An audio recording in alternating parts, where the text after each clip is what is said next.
Hello, good morning, everybody. My name is Lindsay Giese, and I'm the Executive Director for River Arts, Inc. And we are here with our second Coffee and Chats program. And I am so delighted to have the beautiful Lee Culver with us today. Cheers, Lee.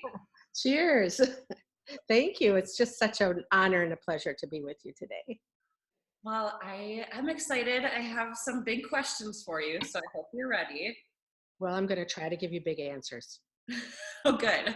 Well, I wanted to at least start with some stuff about the restaurant, but kind of to go way back. I don't think a lot of people know, like, Culver's didn't just happen. It wasn't the first restaurant. I know there was A&W, but I think that there were even restaurants before that. Is that right? Well, I met the Culver family in a restaurant at the Farm Kitchen years ago. And so that was that. And then was the A&W, and then was the Farm Kitchen. And then we came back to the original space of the A&W and we started Culver's. That was back in 1984. I was watching, I think that this video came out last year, but it's a video about the history of Culver's. Was that just last year? Put that together maybe about a year and a half ago, right before our 2019 reunion. I think we did that. So 35 years. We were 35 years old.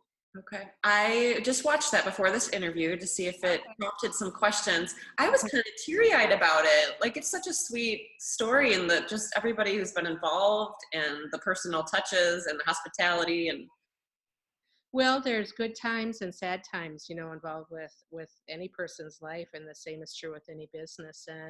And certainly highlights, and working with George and Ruth were, are good stories to remember, and so many people never had a chance to meet them. So if we can keep their spirit alive, that's a big part of who we are and how we started. So, and then there's some sad stories when we lose people, and we have to move on and remember what they taught us, and keep their spirit alive as well. my favorite part of the video actually is talking about Ruth and her laugh that where her shoulders go. It was so infectious, and we still laugh about that. Actually, when I'm together with the kids, we remember that so well. Did anybody catch on that trait? Does anyone else in the family laugh like that? I think Kurt and Craig both do. a little bit. I think it's conscious, but I've seen it in the past. Well, But no did it like Ruth did it. I'm going to be sure to link that video with us because I think it is a beautiful video to share. Butterburger has always been from the start. When was Scoopy introduced? Wow, I can't tell you a year. I mean, I could if I knew. I don't remember. And actually, it was.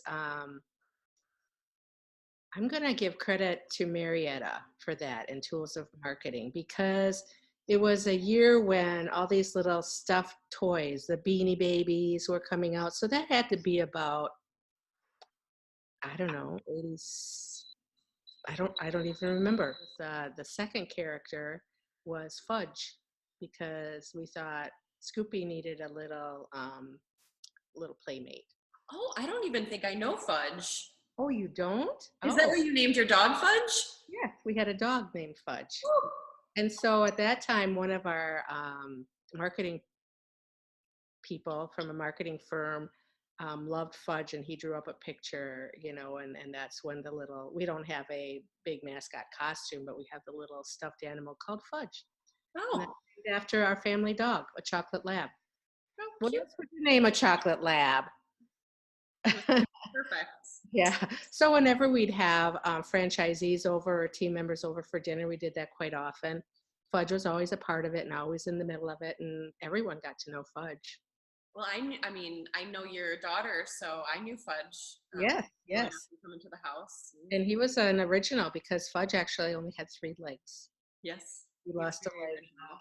when he got hit by a car once, and so and he got around pretty well. We had him for 13 years.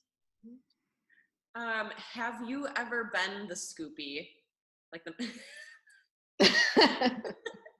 Has anyone ever asked you this before? Way back when I was Scoopy. I mean, we all got our turns. I'm sure I was in the Scoopy costume a couple times, and I know Brittany was for sure. And um, actually, Brittany was in a parade once as Scoopy, I believe. But I don't do that too often. I like to guide. I like to hang on to Scoopy's hand and and walk. What is your favorite item on the menu? Well, vanilla custard. Well, obviously, yeah. Vanilla custard is my favorite flavor, and I love a double Swiss burger with fried onions and ketchup. Ooh, I That's like that too. So if I haven't had one for a while, or if I've been away, um, that's my first hunger point. Yep. I was going to ask, my next question was going to be, what's your favorite flavor of the day? But is it just the vanilla custard or? It's vanilla. And the reason is because if you haven't had frozen custard before, you should always try vanilla first, because then you can really get the texture and the creaminess and why it's so good. And then add-ons, it's really, if I were to choose another flavor, I always love caramel cashew. That's me. Yeah. But really, my go-to is vanilla, a scoop of vanilla. Okay. Yeah.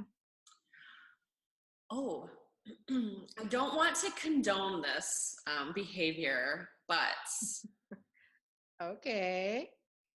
now from watching that other video that I mentioned earlier, I know that the table tents started out on styrofoam cups with numbers written on them and then evolved to the little table tents. How many of those a year do you think um, you lose? Like, do people take those? Yeah, yeah. I have no clue how many we lose. I do have to tell you a story though, once that, it kind of, for a while, it kind of made me angry because, when I was actually working in the restaurant, we'd have to keep replacing them because it wasn't as bad as replacing the styrofoam cup numbers every day though. However, later on, I kind of softened to that idea because I remember distinctly exiting Highway 12 onto Mineral Point Road, that exit. And the car in front of me had his whole back window lined up with numbers. And I'm just thinking, oh my gosh, I mean, I could have gone up and said, citizens arrest, to stop taking our numbers. But it was kind of a little bit endearing. I mean, that people They think it's want those table tents. At least you know that out of all the numbers that that person took, they were visiting the restaurant all those times. right. Yeah. So I think everybody knows Culver's for their hospitality. That has always been um, very important to, I know, to you and to all the franchise owners. But when did the foundation come about and all of the support and giving that the foundation offers? When did that all happen? That really started in 1993. Um, we always try to give back to the community. Um, Everyone does. We have such a wonderful community. But that was one thing that was really important to us to support the people who are supporting us each and every day. And in 1993, we started a scholarship program. And that became the cornerstone of a foundation of a nonprofit, because our suppliers and other franchisees and friends started donating to that to help it grow. We started out with one $500 scholarship. Um, this year, again, we'll be giving $500,000 out to team members across our Culver's family system. And so it started then, and then we kind of incorporated in with that scholarship program um, a giving program. So the scholarship program is the cornerstone of our foundation, and then we wanted a charitable arm as well. And so we started, and that's basically a donation from our support center from Culver Franchising System. And then so we are able to give back to our communities. And actually, every franchisee gives back to their community in different ways. And our mission and we our mission of the foundation of our charitable giving is to um, provide the needs for education and family well-being. Children are important to us, and health and wellness of the families and of the community. So that's kind of what we center our giving around. And of course, the arts, because that is also part of family well-being, in my opinion. Other than, obviously, this pandemic has been difficult on all businesses. Do you remember another time in the 35 plus years that Culver's been open, that was a rough time for the business, or anything else stick out? Well, the first year was hard. I remember that clearly. And then at one point, I think it was in 91, uh, we were getting kind of overwhelmed. A lot of people were, we didn't ever advertise franchising the business, but people were starting to really want to do that. And we didn't have the infrastructure for it. So for a year, we kind of put a hold on signing any new agreements. And we took that time to take a new look at our training system and kind of reevaluate that and do some more infrastructure, hire some more people so that when we started taking new applications and growing more, I mean, it just took off after that. So, growing the business, well, and for me, I'm talking like from a mom's point of view, our growing years were also the years that we were raising a family. And so it was difficult for me. Um, the stress of should I be working in the family business because that's the business that was taking care of our family, or can I be home with my kids? And I'd feel bad that I wasn't at the business, but when I was working at the restaurant, I felt bad that I wasn't with my kids. So it was stressful for me, and people handle that stress in different ways. I struggle a lot with that, but we have a good business and my kids are great, so it seemed to work out in the end. But that was a difficult time for me personally. I promised that we would talk a little bit about River Arts. Uh-huh. So obviously everybody knows you for Culver's. I don't know that Everybody, but in town probably. I don't know that everybody knows. I actually think most people know that Culver's does give back a lot to the community and beyond, but I don't know that people know the extent. So I wanted to talk a little bit about, obviously I'm here with River Arts, but you were there from the beginning. You were on the original River Arts Inc. board, which started back around 1997 when they were raising funds to build the River Arts Center. What do you remember from that time when that all started? Well, I was on the fundraising team, so working with Dusty Cook, and I'd never done anything like that before, but I love the idea of it. And I think at first we were just talking about performing arts center, like the auditorium, um, but then it's also important for visual arts. And so just the conversations on how all that started. And it was an exciting time and hard because we had to convince the community at first that, well, I don't know how many times it was on the referendum, actually. I don't know all those details. I just remember, okay, 3.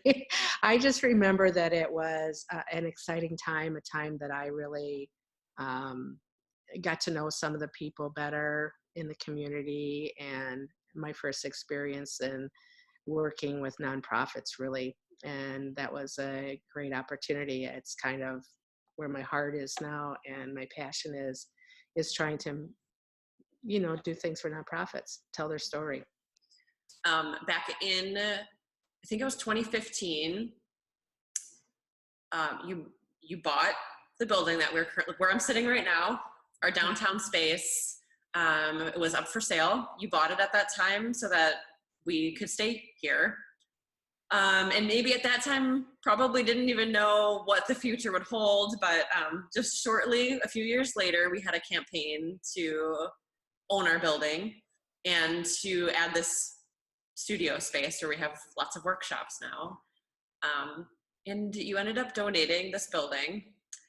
And it makes me like even a little bit teary eyed when I think about it now, because that was huge for River Arts. So, I mean, see, I'm like getting all emotional, but now, especially today, as we're going. Remember what I said? If I would we would donate it as long as you stayed.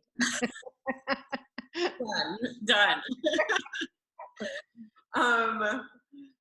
And today, as we're sitting here, the gift feels even greater because the fact that River Arts Inc. now owns this building, as we're going through this time where we can't have our events and our classes, and we're not generating any revenue to support the programming we do all year round, we don't have to worry about a mortgage or rent or that cost, which just lessens the difficulties that we're going through, but also every business is going through. Obviously, I don't want to say it's unique to us, but I'm so grateful for that gift. So thank you. I feel like everybody should know that was extremely generous. So we appreciate that. I want to hear more about your passion for the arts and how that all started. Oh, and your daughter told me a little secret. Maybe it's not a secret, that you studied interior design. I did. I never knew that. When I went to college, and I didn't get a degree, I went 2 years to college, and I was studying, interior design and building design. And so I had a lot of art classes, and they were my favorite. Art history was hard for me. But so I did a little bit of a lot of different art projects. I worked with leather, did some, woodworking I made my own mallet on a lathe. I did a little copper pounding and batik and just a lot of fun things. And I just so enjoyed it. And then I ran out of money. I was putting myself through college. I ran out of money. But in the time during that college, I had met the Culver family and worked at the farm kitchen. And I needed to take some time off to save some money. And then I got married. and then I kind of say I married into the food business. And so the idea of Craig and I being in a business together was intriguing, and I kind of put the art aside. And then I had 3 daughters that became interested in art, and I don't know that they always were. Brittany always loved to draw. Mandy was always in her corner she loved the show choir and took pictures and videos and made scrapbooks. She had a scrapbook for every year in high school. That kind of was what she loved. And yeah. And Mandy also, and then Chelsea too in high school took some art classes, and she was very good. One of the drawings that she did I love it. It's one of my favorite things. But she wasn't interested in getting an art degree. Brittany got an art degree. Mandy got an art degree. But I would say that all 3 of them work in arts related fields. Yeah, Brittany's in marketing now. So with an ad agency. Chelsea. Yes, Chelsea. Oh, that's what my mom does. Oh, you did it again on live video. Yes, so Chelsea's in marketing. Mandy is an art teacher. Yes. And then Brittany does a food stylist. Food stylist, yes. So she makes food look beautiful. So she also went to culinary school. So she's a great cook, and she makes it look really pretty for pictures. And she actually works on a lot of Culver projects. So when you see a picture, of our great burgers and fries and cheese curds, she probably has helped with that in making the food and making it beautiful. So so they're all interested, and I do want to.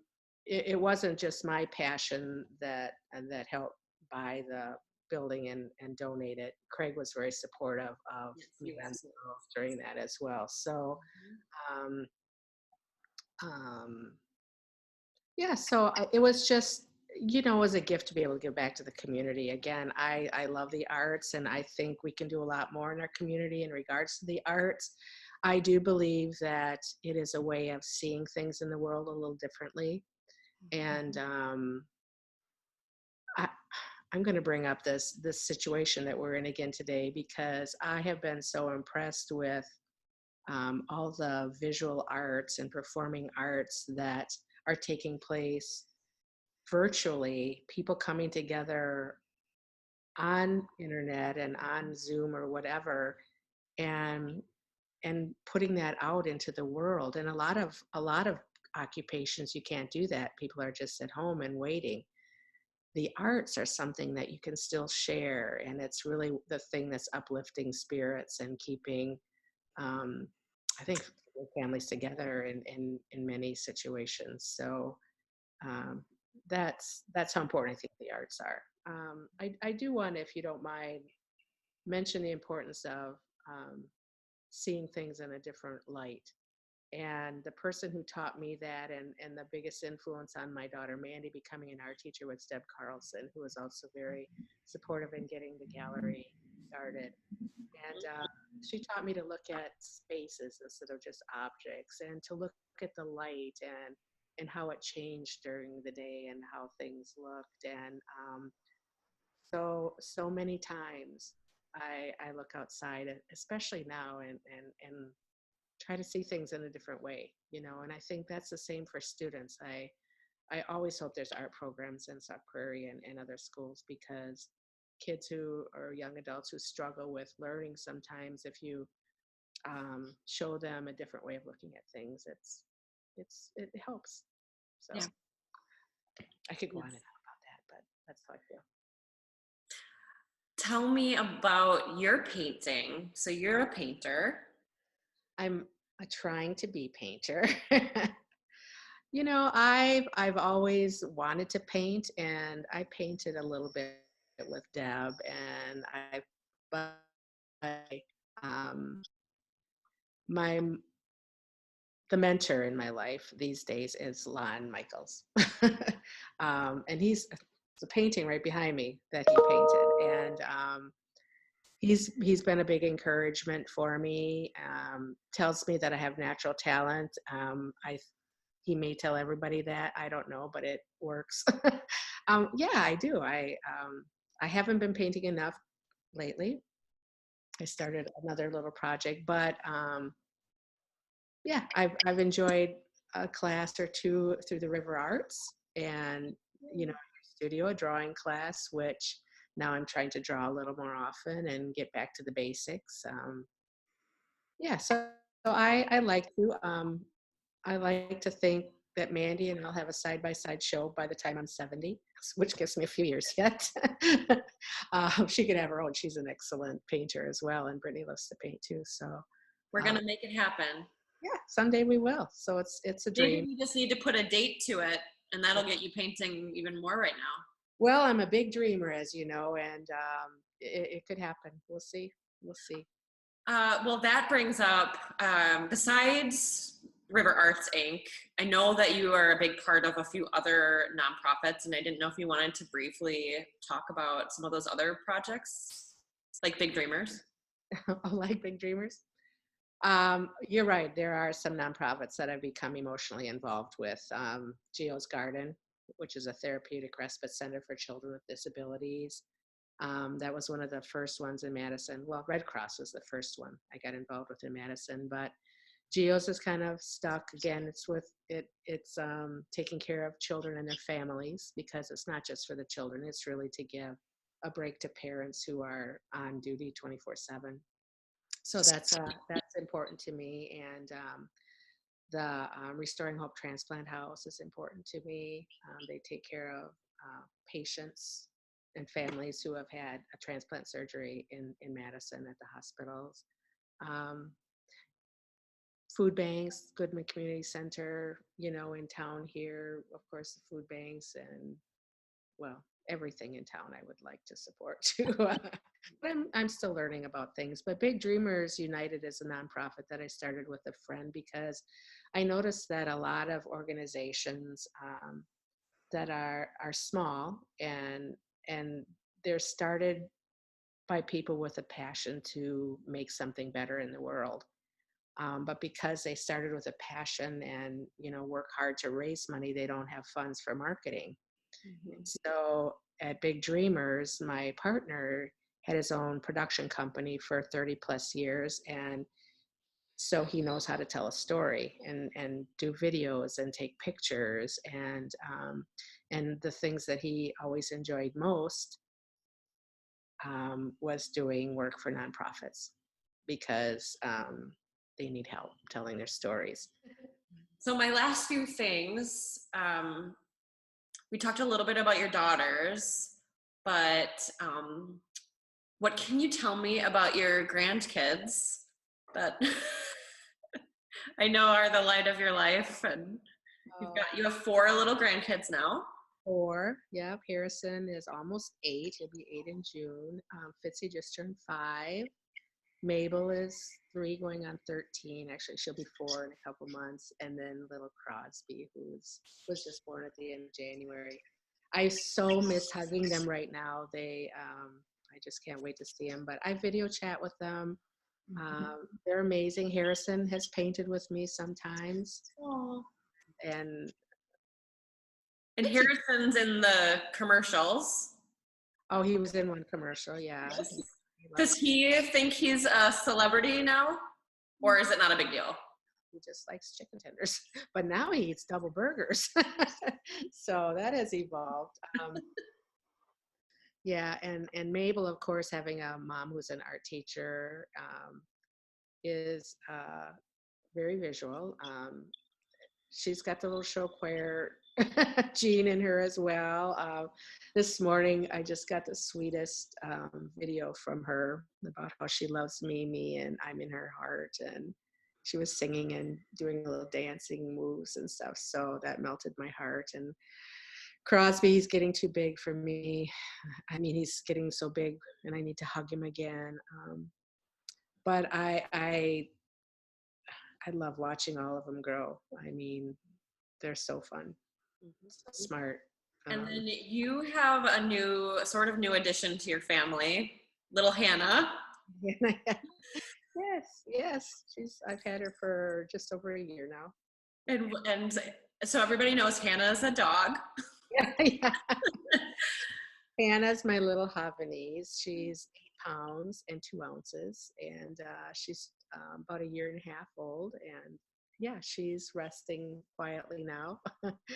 Yeah, she's been fun, and especially now, I think she's getting kind of bored with me being just home alone with me. She needs other dogs to play with, but yeah, sometimes I look really crazy because I throw a toy across the room and she goes running after it and I go running after her, and it's kind of entertaining, I'm sure. I'm glad there's no hidden cameras or anything, but Nobody can see the amount of times I sing and talk to my dog. It's also probably embarrassing, but so another thing I should mention about, artists that we don't all often think about as artists, but I tried to give Hannah a haircut. I tried to groom her the other day, and judging from how hard it is to fix my hair, I think we all need to give a shout out to our hairdressers who are definitely visual artists, because I think probably during this time period we will all appreciate them more than ever uh, yes. when they go back to work. I've seen many of them say, don't touch your own hair while you're home. Just wait until they can help you when everything's back to normal. Yeah, I've heard don't color and don't cut your bangs. So Well, thank you so much, Lee, for chatting with me today. And I miss seeing you too. I hope that we can get together soon. I sure do. Yeah, I miss y'all. And oh, it's noon. It's time for lunch. Thanks, Lindsay. Thank you. Thanks for watching.